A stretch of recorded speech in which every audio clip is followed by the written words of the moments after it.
Filomarika Ravalomanana nanampy ny ampanjaka anarina ny tranombe Ravany Basiray.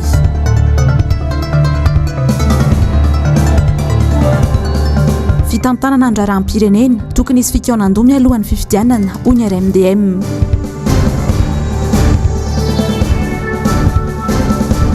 Trabony eny amin'ny kianja mitafo Ankorondrano tokantrano 20 ny mbola tsy tafody.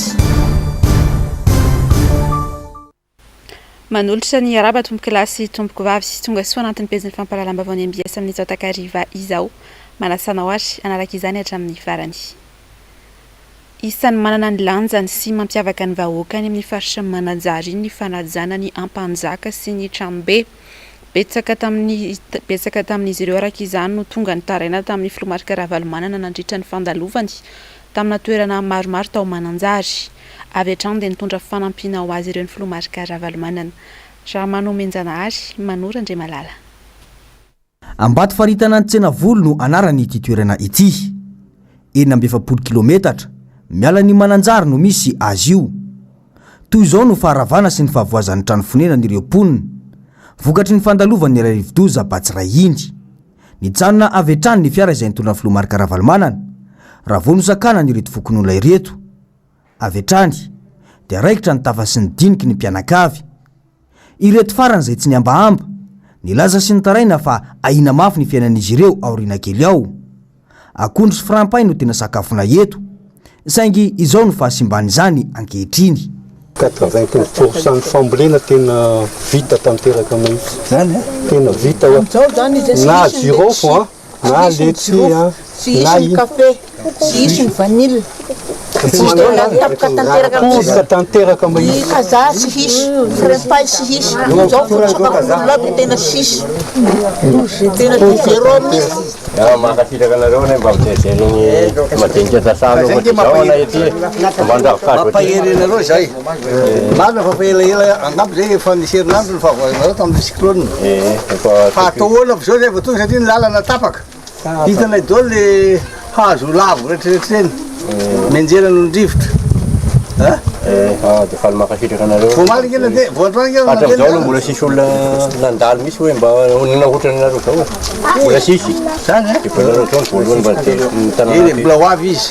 Tsy ny trano fonenana sy ny voly ihany no rava fa ny trano be izay isan'ny manana ny maizy azy ho an'ny foko amin'iny faritriny. Misa ena ireo trano be izay sima sy potika tanteraka. Ny vola hoety manana anarenanay zany anefa mbola olana be satria na ny sakafo arapaka aza manano sarotra ankehitriny. Ivoriana milagnona zany ny vahoaka tompony ato ny ato rehetra ato dia ato dia sagnatria misy maty dia ato misy fivorena hoe zao fivoretonsika dia ato zay le trano be zay dikana. Tsy ny ravoravo tanana ny Filomarika Ravalomanana fa avy hatrany dia nanolotra fanampiana arabola ho azy ireo. Eo ny fanarenana ireo trano be ireo fa eo ihany koa ny mba hahafahan'izy ireo hividy sakafo sahaza. Mitovy ny malagasy rehetra amiko hoy ny Filomarika Ravalomanana. Raha mbola velonao ka mbola misy ny azoko atao dia tsy amela irery ny vahoaka mihitsy aho ho hatrany ny nambarany. Ianao zao ry dada no tonga voalohany nijery sy nitsidika ary nanome fanampiana anay hoy ireto mponina eto amin'ny fokotany Ambato faritana tsena volo ity. Tsy naharitra fa dia nisakana ny fiara izay nitondra Filomarika Ravalomanana ihany koa ny mponina tao amin'ny fokotany antsoina hoe Andranomaitso nandritra ny fandalovany tany an-toerana. Nambaran'izy ireo nandritra izany fa sahirana ny vahoaka saingy tsy hita ny fitondrana ankehitriny izay fahasairana ny ambany ravinkazo izay. Ramano Menjanahary sy Manora Andriamalala trany. Fambolena sy fiompiana no fotom-pivelomany olona eto amin'ny fokotany Andranomaitso. Toerana somary miala kilometatra maro ho an'ny tanànany Mananjary no misy ity toerana ity. Ankoatra ny faharavan'ny trano fonenan'ireto mponina dia olana manokana ihany koa ny fahasimban'ireo voly izay fotom-pivelomana. Farampay, akondro, samy rotiky ny fandalovan'ilay rivodoza avokoa. Ny sakana ny fiara izay nitondra any Filomarika Ravalomanana ireto mponina ireto ka nitaraina taminy fa tsy mbola nisitraka izany fanampiana izany. Eny fa na dia efa ho 2 herinandro aza izao no nandalovan'ilay rivodoza. Toerana fivezivezen'ny fiara raha hiazo any Mananjary anefa no misy ity fokotany ity. Afa ihany dada hoy ireto mponina. Ny zavatra akondro ny fotobevelomanay fidiram-bola mipotsika tanteraka io atako ngamba fa raha ity herinandro ho avy eo fotsiny ngamba bomba manana sakafo zay fa ankoatra zay de fa rehetra rehetra de sy mba daholo na trano zahay zao de tena hoe mahatsiaro sambatra na de fandalovanareo mijery an'izao de tena misaotra betsaka ka fa hoe mana ray aman-dreny zahay aloha zao etreto hoe mijery anay aty dadanay io e fa asoasy zahay raha zahay agnatin'ny atako hoe raha mbola hoe volana maromaro de tena fizaliana ato hoe tena fizaliana ato mandrapierenany regny akondro regny fa regny mba fidiram-bola andavanandronay voe zao bomba misy misidika aty zao tsy naharitra io fahoriana izay nahazo ny vahoaka eto Andranomaintso io ny filomarika Ravalomanana any ka ny vatsy sy izay zavatra tokony ho sakafon'ireo délégation niaraka taminy no natolotra ireto vahoaka ireto izay nitaraina noana sy sahirana noho ny fahavoazana izao. Zava-dehibe aminay izao fietsika ataonao izao dada hoy hatrany ireto mponina ireto ary tena ny mahafaly anay dia ny fahatsapahanao ny fahoriana izay mianjady aminay vahoaka izay tsy hita ny fanjakana ireto mihitsy any ka ny sakafo izay tokony hoaninareo no omenareo anay. Nanamafy hatrany ny filomarika Ravalomanana fa ao am-po ny hatrany ny fisiny ny vahoaka ny mananjary ary samy malagasy ka tokony ifanampy amin'izay azo atao. Ijanona any amin'ny faritra izay hatrany isika satria dia tsy zarizary tanteraka ny fanampina omeny fanjakana ny Trabono amin'ny distrika ny Kongo. Disy fanantenana tanteraka ny mponina satria dia tsy araka ny eritreretina ny zava-misy. Zavandre Mahefa sy Andra Rakotomalala. Anisan'ireo distrika Lasibatra sy ny Tonda Takaitra noho ny fandalovan'ilay rivo-dozabatsiray teto Madagasikara ny tao amin'ny distrika ny Kongo. Nisy ny fanampiana izay nalefa ny tompona ndraiky mpanjakana tany an-toerana ho fanampiana ireo Trabono ary nozaraina isaky ny kominina sy ny fokotany ho Malalarby izany. Toy izao hita amin'ny sary izao anefa ny zava-nisy tao amin'ny kominina Mangarivotra i Kongo nandritra izany fizarana fanampiana izany. Vary raika poka amin'ireny madiko ireny isan'olona no zaraina. Menaka 3 kapsily isan'olona. Tsaramaso nafatra tamin'ny von'ilay madiko ary savony vidina ariary zato. Vary ray gony sy tapany no nozaraina tamin'ny vahoaka Trabono miisa 9,000. Ary efa nitondra harona lehibe saingy sakafo tsinjo ho ataona zaza konkonina no azo. Noho ny fahasaranana nefa dia noraisana ihany ny fanampiana ho ny fampitambazana. Dia midedakely ny fitondram-panjakana miseho eraky ny tambazotra sosialy sy ny fampalalam-bavao fa manampy ny Trabono etsero kanefa izao ny zava-misy taka izao dia tsy mba misy filotonga mijery mihitsy. Maro amin'ny fianakaviana Trabono mitoby eo amin'ny kianja mitafina Korondrano kosa ny mbola tsy tafody. Iray volana taorian'ilay andro ratsy ana na dia efa nidina aza ny ankamaroany rano tamin'ny faritra maro sy mbola ritra tanteraka kosa ho an'ireto fianakaviana ireto ka tsy ahafahan'izy ireo mody. Ando Miaratina sy Mathieu Prince. Iray volana tsy aoriana andalovan'ilay andro ratsy ana teto amin'ny Tsikiny. Tokantrano maro no tsy mbola tafody eny amin'ny toeram-ponenany fa mbona amin'izany ny ety amin'ny topo fandraisana an-tanàna Vonjomaika ireo Trabono toy ny ety amin'ny kianja mitafina Korondrano. Mbola misy iraika amby 50 sy 500 izy ireo no eto izay avy amin'ny tokantrano 20 na dia efa ritra tanteraka aza ny ankamaroany rano tamin'ny faritra sasantsasany tsy mba toy izay ny azy ireo fa mbola misy hatrena potipen-drano. Ao ireo izay mbola tena feno loto fotaka mandrevy ka tsy mbola afaka hidirana. Misy ihany koa ireo rava fananana tanteraka mihitsy tamin'ireny fotoana ireny ka tsy maintsy mijanona ety. Fa mbola taty zao ny rano tokotany ny trano mbola mando be mbola maloto be dia ny lakoziana ity mijery. Ity dia efa hoe te hody nefa mbola tsy afaka mody mahitsy satria ilay rano mbola tsy azo hipetrahana mihitsy ilay trano. Fa efa eny efa malahelo mihitsy fa zany hoe fa tsy maintsy hiainana mola izy dia tsy maintsy fidiny ny hijanonana aty dia tsy maintsy mitsy. Telo mianaka izay mijanona ety dia fomba fiainana moa ohatra ny fiainana andavanandro ihany maraina ny andro dia mandeha mamonjy ny asa fivelomana dia hariva tsy maintsy mba miakatra ety matory satria miala no mivokatry ilay rano. Ilay ao aminay izany tena ohatra ny dobo izay dia tsy mety ritra mihitsy n'ilay rano ao an-tranonay raha tsy ritra ilay avy amin'ilay dobo. Raha mona zao ny ao an-trano mbola petsapetsa moa ilay lalana makany aminay zany satria izay ilay atambadika ato no mipetraka dia mbola rano be na amin'ny lalana na eo an-tokotany dia izay zao mbola tsy ahafahanay mody. tapaka karama sy fidiram-bolana akamarony ireto fianakaviana ireto no ny fahasahiranana nefa dia tsy maintsy mitady vola atao sakafo. Efa 2 andro mantsy no tsy nisy famatsiana sakafo teto an-toerana izay olana goavana sedrainy ankamaroana izy ireo, indrindra ho an'ireo izay tsy afaka mitady mihitsy. Mbola olana ihany koa ny fisian'ny alatra madinika sy ny tsy fampiny ny torimaso ety amin'ny toby fandraisana an-tanana Traboina. Fa nanomboka 2 andro zay tsy nahazo vary intsony. Satria 2 andro zay nefa tsy nizaraina vary intsony. Anay zao aloha zany dia fiainana andavanandro le mandeha mikarama dia mody amin'ny hariva. Tena ny olana sedraina zao le vao andeha hikarama ianao nefa ny sakafo mbola tsisy nefa vao tonga andeha hikarama ianao dia avy le orana. Varotra ny asanay. Varotra aloha zay tefa zao mivarotra akondro zay. Fa zao tsy dia misy atoriana aty amin'ny alina satria be kotaba be foana. Mitabataba foana aty ny amin'ny alina dia indraindray amin'ny 12 amin'ny 2 vao mba matory.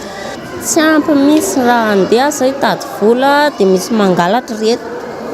Raha ohatra andeha tady vola zany to misy mangalatra reo. Mafy sy sarotra ny anarenana ny fahavoazana nateraka ity loza voajanahary ity ary namela takaitra goavana teo amin'ny fiainany tsirairay izany. Miaingy amin'ny tsy misy indray manomboka izao ireo fianakaviana ka aneran'izy ireo sy anaovany antsoavy ny malala-tanana sy ny tompon'andraikitra isan-tsokajiny hitady vahaolana mifanaraka amin'ny filany na izany amin'ny famatsiana sakafo na ihany koa amin'ny fanarenany ireo fananana simba sy potsika. Na ny zavatra namboarana anazy ary mbola tsisy satria mbola raha mahita kely dia hividanana laoka sy anana kely ekizy. Antsoava ataonay zany mba hoe mba fanampiana mba amin'ilay anaran-tsakafo aloha satria mpianatra mianatra zao tony zao avy mianatra tsy maintsy hoe vatana sakafo sy ny karazany. Tena sarotra mihitsy satria ny vola mety tsy misy mety sarotra mety sahirana zany le malagasy. Ohatra hoe zao fandrinana tsisy tsony. To zao mba han'olona ny andramina satria maimay satria dia lamba indray nefa nisy nangalatra indray le lamba kely ohatra dia mbola tsy fantatra ny fanampiana hoe azo vola ve sa azo vary ve sa ahoana mba naremana kely le fitaovana atao tokantrano rehetrarehetra tena tsy hita na ankodorandrina na ny lamba tafiana rehetrarehetra zany dia mbola tsisy tsony. Andeha ho any ary tsy vilia, tsy sotro, tsy vilany, tsy vary ho andrahoana. Tsinitsinina zany dia vatana efa le tany mbola petsapetsa be. Mivoatra trano kosa ny tatitra sy ny antotanisa mikasika ny takaitra navelan'ny rivo-doza Domago toy izao indray ary ny tatitra farany navoaka ny BNGRC ho Maleriva. Nzavandre Mahefa sy Andra Kotomalala. Tafiakatra 5 sy 10 ireo Trabona vokatra ny fandalovan'ilay rivo-doza Domago teto Madagasikara izay mitsinjara amina faritra Rofo teny ao Analanjorofo sy ny tao Antsinanana. Misy 2,700 sy 2,000 ireo olona voaterina findratoerana Vonjimaika. Efitrano fianarana misy 3 no nahitana fahasimbana raha toa ka raiky kosa rava-tanteraka. Tetezana iray no lasan'ny rano ary toerana maromaro ihany koa no difitry ny rano. Io no tatitra farany navoaka ny BNGRC omaly tokony tamin'ny 7 ariva.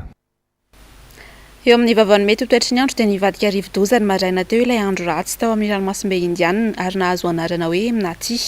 Tsy mbola hisy fiantraikany amin'ny toetry ny andro eto Madagasikara hatramin'ny farany herinandro ny fisiany raha ny fampitaham-baovao avy amin'ny sampana mpamantatra ny mety ho toetry ny andro. Any Miaratina, Mathieu Pressy. Lasa rivo-doza ny maraina teo ilay andro ratsy tao amin'ny ranomasimbe Indiana ka nomena ny anarana hoe Mnaty. Tamin'ny maraina teo tokony ho tamin'ny 7 ratanoandy dia tany amin'ny manodidina ny 1,700 kilometatra atsinana ny Sambava no nisy ny Foibeny. Ny rivotra miaraka aminy dia 5,20 kilometatra isan'ora izay arana tafiotra 20 kilometatra isan'ora.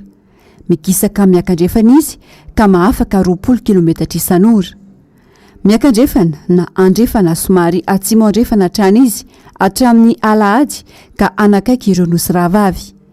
Itombo hery miandalana izy mandritra izay fotoana izay. Tsy mbola hisy fiantraikany amin'ny toetry ny andro eto Madagasikara kosa nefa ny fisiny. Raha ny famitamba-baovao teo anivon'ny sampana mpamantatra ny mety ho toetry ny andro hatramin'ny farany herinandro. Saingy ahina sahadiny sy ny fikorontanana eny an-dranomasina ho an'ny morontsiraka Atsinanana.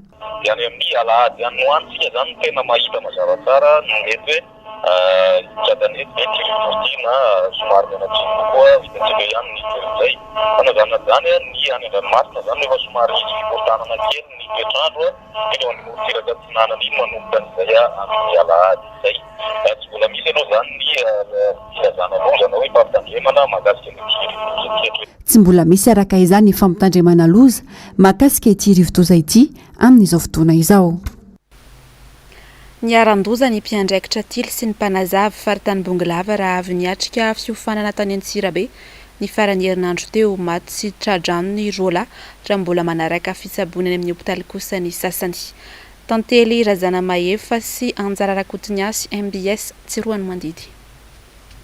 Misaona ny tontolon'ny TEM sy MTEM na ny sehatra fitaizana scoutisme faritany Bongolava ny aran-doza ny fiarany tondra ireo mpiandraikitra raha iverina ho aty Tsirony Mandidy rehefa avy namonjy fiofanana tany Antsirabe ny farany herinandro teo. Maty tsy tradrano tamin'izany Iandria Sandy manana tolotra anjany aina 23 taona antsoina amin'ny totem hoe Esa Mandango raha tonga tao amin'ny hopitaly be kosa vao namoiny ainy i Rabekoto Arimanitra na Manitra 47 taona. Vita ny alahady atoandro ny tafa tany Antsirabe izay natao tao amin'ny Sisko Antsirabe dia nitodi-ody dia Tsoro Mandidy izy ireo.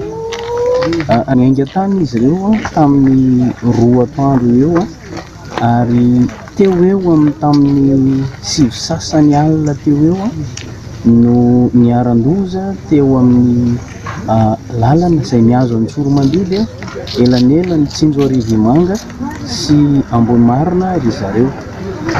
Somary nandeha mizotra nanaraka ny sisin-dalana ny fiara ary tamin'izay no taitra ny anankiray izay tsy latsatsika ary nahodiny sofera tampoka ny tomobilina ihazo ny arabe kinanjo dia nivadika ny tomobilina ary izao nisy niratra izay satria nivadibadika tamin'ny lalana ilay tomobilina. Tao anatin'izay dia iray Iandria Sandy manana ianjana Esa Mandango dia maty teo ny eo ny Rabekoto Arimanitra izay miasa mivoira eo no président Vokotany eto Somamanina izay ekipa ny faritany Bongolava Sampanamena dia mbola somary miaina kely fa indrisy rehefa tonga tatoy amin'ny hopitaly dia maty. Namela Kamboty Mianadahy i Esa Mandango ary Kamboty 10 Mianadahy kosa ny any Manitra. Ny mpiara-miasa rehetra eto amin'ny MBS dia manao fiaraha-miory amin'ny manamanjo. Eo amin'ny pejy ny fampianarana dia voatery nampiatra ny fampianarana ampitain-davitra ny ankamaroan'ny université tsy miankina amin'ny fanjakana noho ny Covid-19 sy ny rivo-doza. Raha tsy te hanapaka fampianarana mitatitra amintsika ny andindiny izay Ravorazafy Mahenina sy Tahiriny Aina.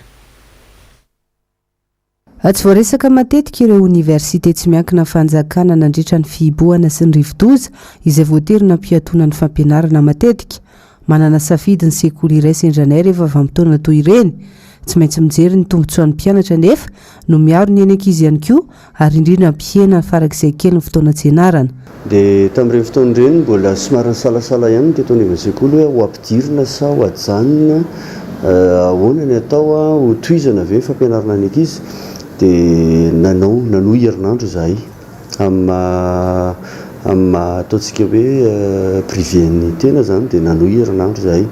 Dia tao aorianan'izay nefa nisy ny fanambarana izay nataon'ny filoham-pirenena moa zany tao amin'ny hainao manjery dia tsy maintsy najanona tanteraka ilay fampianarana fa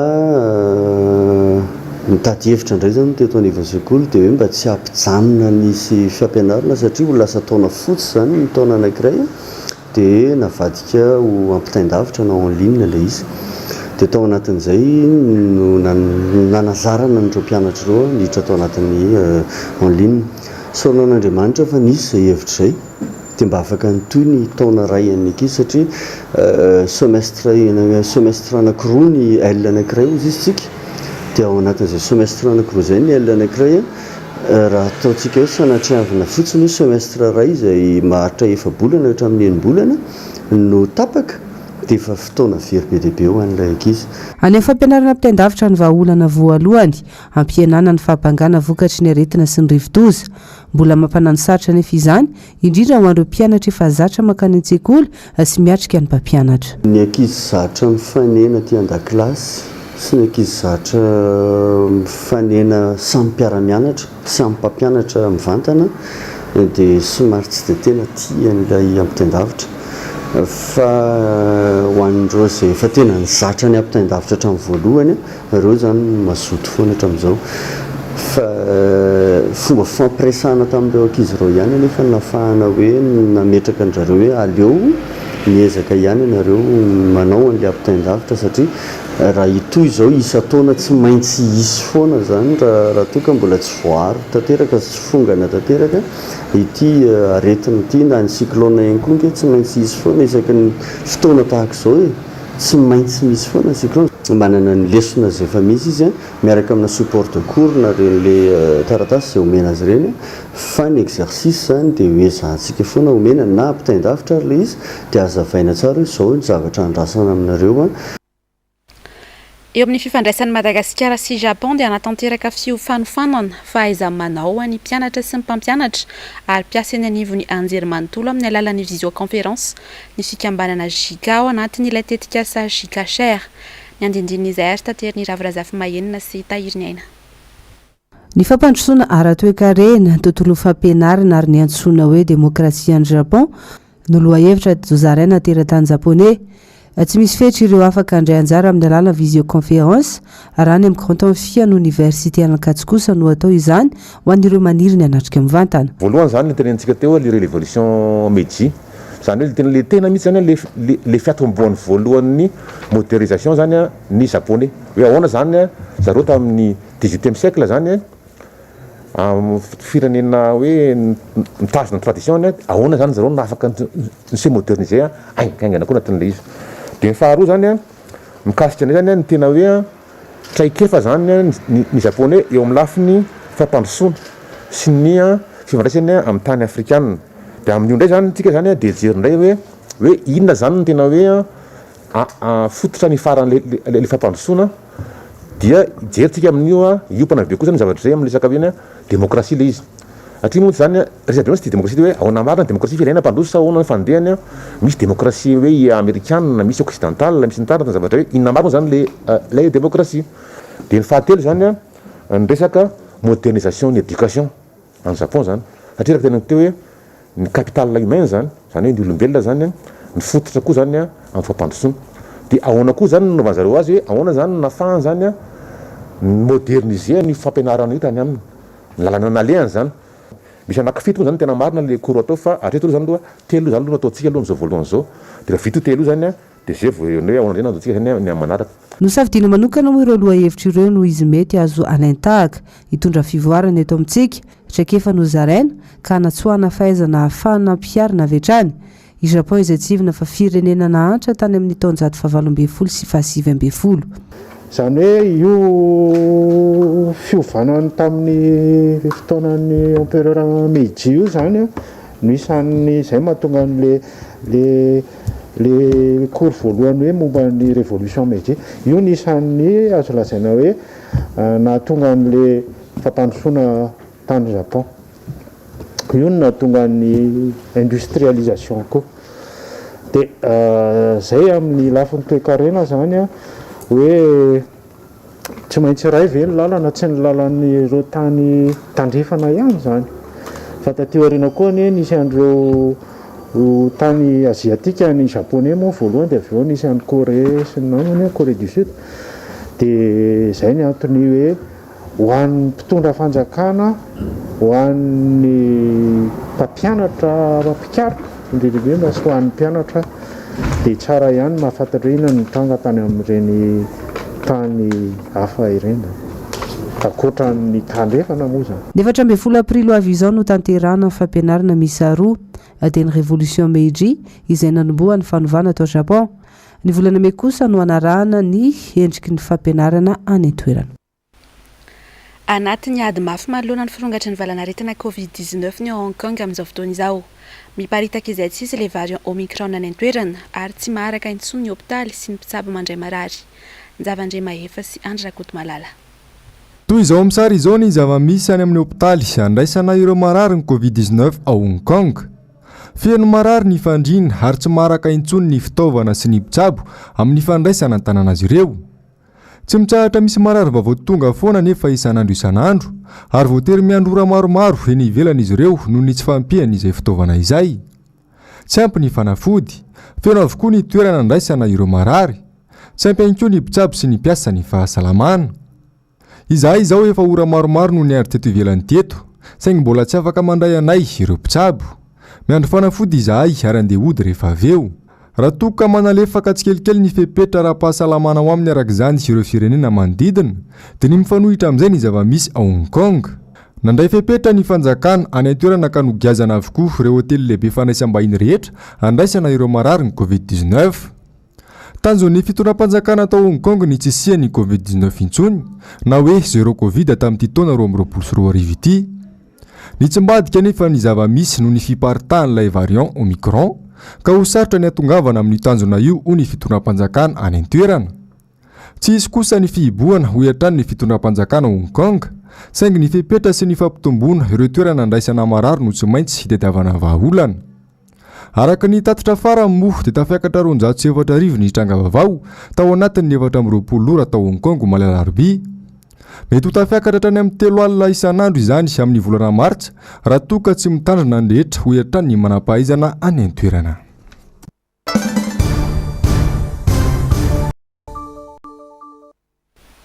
Nanao valan-dresaka ho an'ny mpanao gazety eny amin'ny QGB Lair androany ny rodoben'ny mpanohitra ho an'ny demokrasia eto Madagasikara na ny RMDM. Firesana mikasika ny raharaham-pirenena amin'ny ankapobeny sy ny momba ny fifidianana no votoatin'ny fanehoan-kevitra mialy rary nombana sy tokatra maro lahy. Tsy misy izay tsy mikolay vokatry ny amafin'ny fianana ny vahoaka malagasy amin'izao fotoana izao. Ny vidim-pianana tsy mijaha miakatra, ny tolotra asa avy amin'ny fitondram-panjakana mba hahafahan'ny rehetra mivelona araka ny tokony ho izy anefa tsy misy. Tsy lazaina intsony ny fiazakazahana amin'ny zavatra tsy lahara-pahamehana izay tsy misy ifandraisana akory amin'ny mahasoa ny vahoaka. Ny fandikan-dalàna isan-karazany ataon'ny olon'ny fitondrana manginy fotsiny. Antondra fahoriana ianan'ny malagasy amin'izao fotoana izao ireo ny tsy fanajana ny safidin'ny olom-pirenena tamin'ny fividianana tamin'ny taona 2024. Ho amin'ny firenena sy ny firenena dia firenena iraisany. Fa ny mpitondram-panjakana no manao beo-marenina sy mandray ny hevitra ny atolotsy ny RDM. Raha zarena ny politika ankapobeny indesana ny tany sy fanjakana dia tsy misy laona sy ligne politique misy fa dia ity politika agnanovana asa ho an'ny vahoaka any tanora any ka lasa totakely ny mipetraka eto mpangalatra daholo le olona satria sanasa nona jerevina ny politika itatanana any ny vidin-javatra dia zay fa miakatra daholo ny vidin-javatra any ka efa sy mahatatsony ny vahoaka hiatrika an'izany. Dia ny fanondranana volamena isan'andro zao dia sisy tompon'andraikitra raha atao bagno-tokana zany ity fitondrana ity zany teto Madagasikara voalohany ny fitondrana sisy ilana azy. Tokana ny vahaolana dia ny fandravanan'ny gouvernemanta araka ny nambarany teo anivon'ny RMDM hatrany.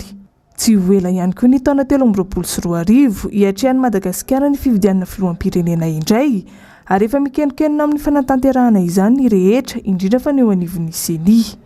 Nahitsy ireo mpikambana eo anivon'ny RMDM androany raha nilaza fa tokony roso amin'ny fikaonan-doha aloha mialohan'ny anatanterahana ny fividianana izay iakinan'ny hoavin'ny firenena sy ny vahoaka malagasy rehetra. Manoloana ny raharaha politika sy ny raharaha sosialy iainan'ny firenentsika dia manolo-kevitra izahay handravana faran'izay aingana ny gouvernemanta satria sady tsy mamaly ny etaetany vahoaka malagasy no sady manala baraka ny firenena malagasy raha teo koa ny ankoatrin'izay diversion manana parlementaire isika na solombavambahoaka zay nomeny lalàna hametraka ny fitsipaham-pitokisana ny gouvernemanta manana mpitandro filaminana isika dernier rapport de l'état na andro iankinany farany ny firenetsika miantso ny rehetra izahay araka ny tenen'ny filohan'ny RMDM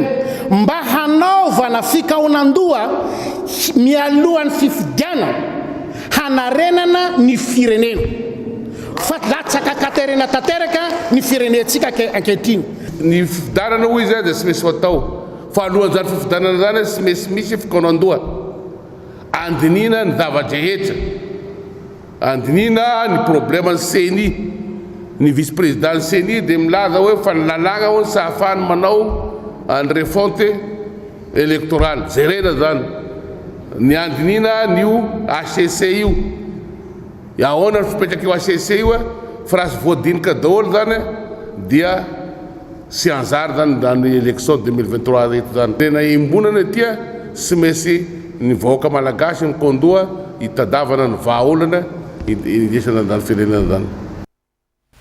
Ny farana tamin'ny fahady ambin'ny folo ny volana febroary lasa teo ny fanavaozana voalohany ny lesbifidianana teny anivon'ny vokotany maro anefa ny tsy fahatomombanana tamin'ny fanatanterahana izany teny anivon'ny vokotany rehetra teny isan'izany ny tsy fanajana ny fiampitoana napetraka amin'ny fanavaozana izay lisitra izay araka ny nambarany teo anivon'ny antoko politika otrikafo ho an'ny androany miala rary nombana sy toky raha maro lahatrany.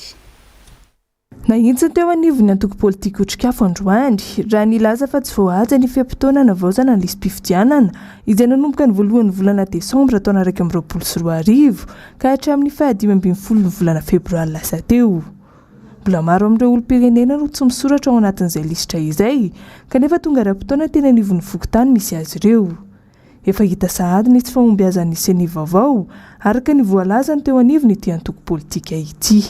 BDB zany nataontsika hoe tsy fahatomombanana tao anatin'izay le fikarakarana satria voalohany aloha tsy voahaja le fiampitoana hoe voalohany volana desambra hatramin'ny fahadimy ambin'ny folo ny volana febroary satria fantatsika hoe ilay ny akamaroany eto Antananarivo renivohitra ary zany resana ilay izy dia efa herinandro vitsivitsy tsy hatongavana ilay fahadimy ambin'ny folo ny volana febroary vao tonga any amin'ny vokotany ilay lisbifidianana.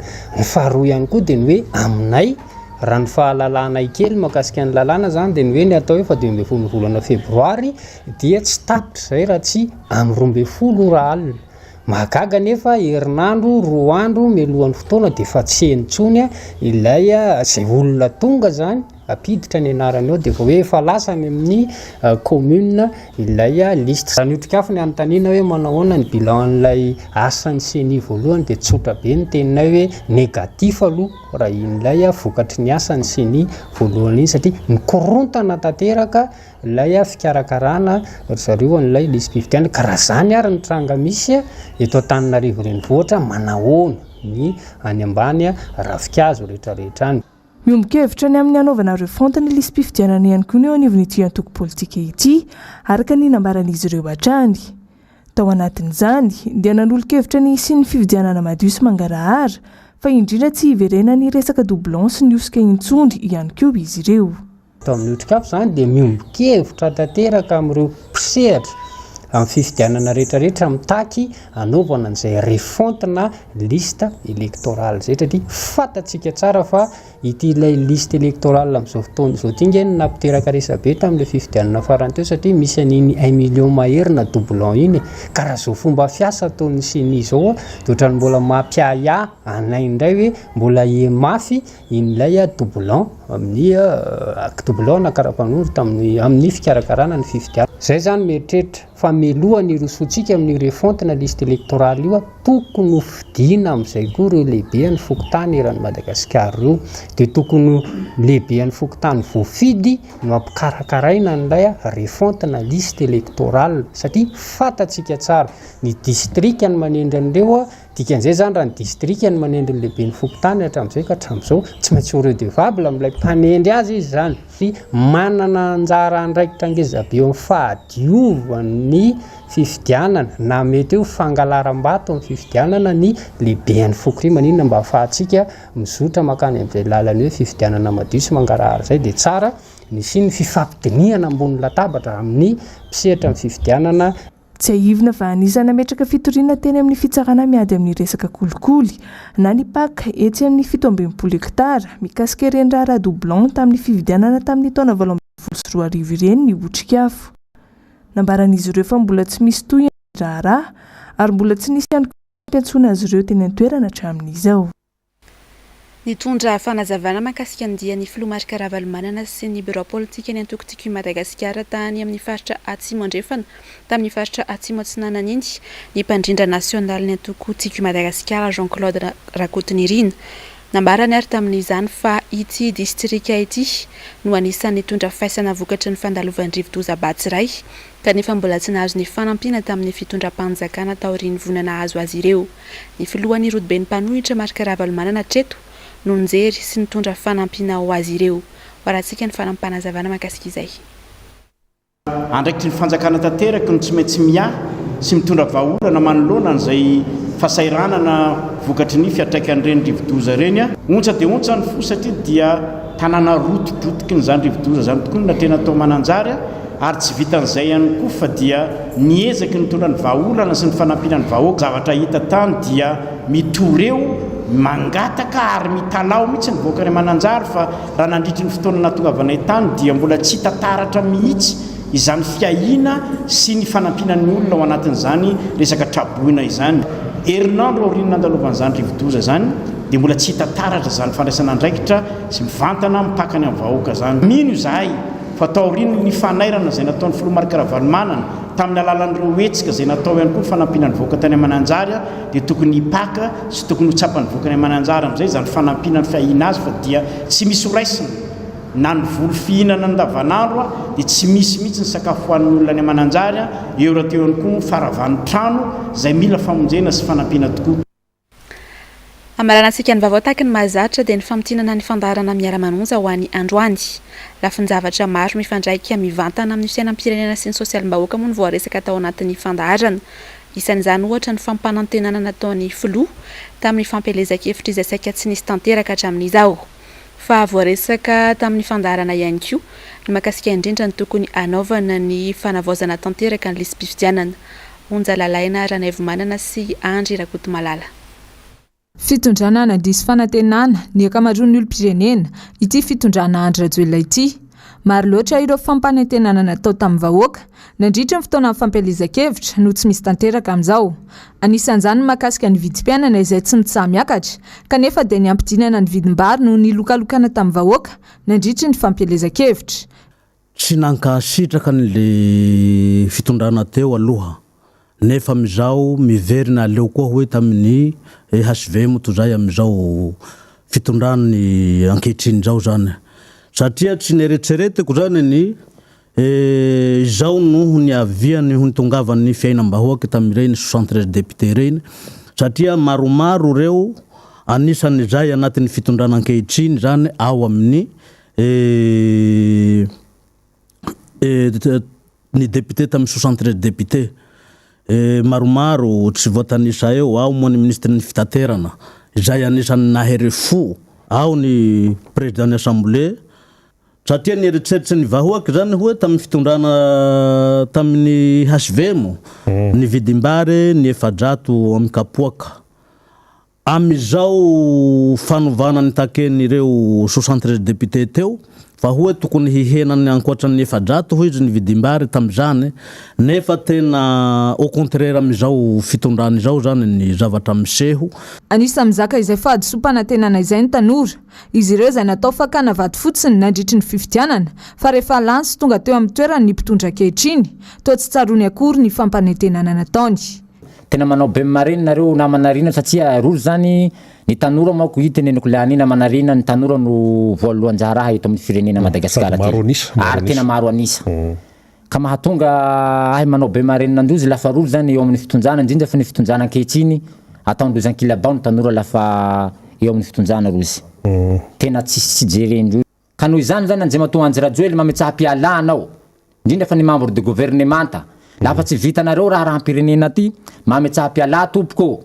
Nisongadina nandritra ny fandaharana androany ihany koa ny mahakasika ny lisam-pifidianana. Efa voafaritry ny lalàna ny anaovana ny fanavaozana tanteraka ny lisam-pifidianana na ny refonty isaky ny 10 taona.